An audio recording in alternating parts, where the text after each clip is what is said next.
রক্তক্ষয়ী হিংসার জন্য রাজ্যের সমস্ত নাগরিকদের কাছে ক্ষমা চাইলেন মণিপুরের মুখ্যমন্ত্রী এন বীরেন সিং। মঙ্গলবার সর্বসাধারণের উদ্দেশ্যে মুখ্যমন্ত্রীর বার্তা, ক্ষমা করুন ও অতীত ভুলে যান, মণিপুরে শান্তি ফিরবে।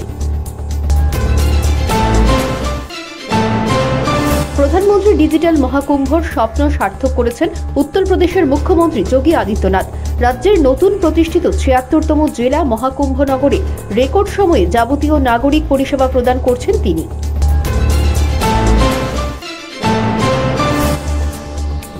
লোকসভার বিরোধী দলনেতা রাহুল গান্ধীর বিদেশ সফর ইস্যুতে কংগ্রেসকে পাল্টা বিঁধলেন বিজেপি।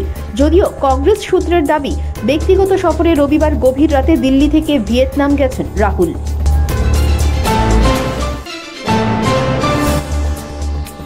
মঙ্গলবার রাজভবনে গিয়ে বিহারের বিদায়ী ও নবনিযুক্ত রাজ্যপালদের সঙ্গে সাক্ষাৎ করলেন মুখ্যমন্ত্রী নীতিশ কুমার। তিনি বিদায়ী রাজ্যপাল রাজেন্দ্র বিশ্বনাথ আর্লেকার এবং নবনিযুক্ত রাজ্যপাল আরিফ মোহাম্মদ খানের সঙ্গে সৌজন্য সাক্ষাৎ করেন।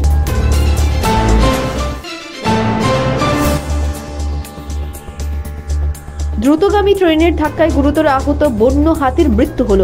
সোমবার রাতে ৩৫ বছর বয়সী এই বন্য হাতিটির মৃত্যু হয়। তেলিয়ামুড়া মহকুমার একটি জঙ্গলে তার চিকিৎসা চলছিল।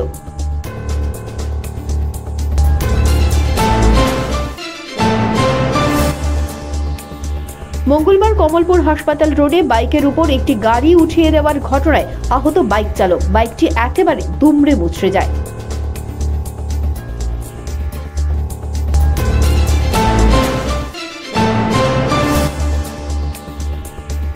পুর নিগমের ৫ নম্বর ওয়ার্ডের কাউন্সিলর লতা নাথের বিরুদ্ধে এক রাশ অভিযোগ স্থানীয়দের।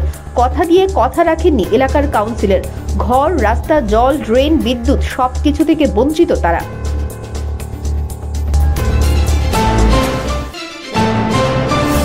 কাঞ্চনমালা গ্রাম পঞ্চায়েতের ২ নম্বর ওয়ার্ডের রাস্তার উপর বক্স কালভার্টের বেহাল দশা।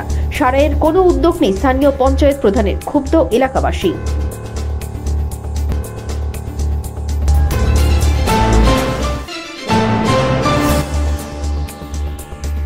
নানা সমস্যায় জর্জরিত দুটি উপজাতি গ্রাম। ঘটনা পেচারথল ব্লকের অধীন মাছমারা সেক্টরের পশুরাইপাড়া এবং পানবাগান গ্রামে রাস্তার জন্য যান চলাচল বন্ধ।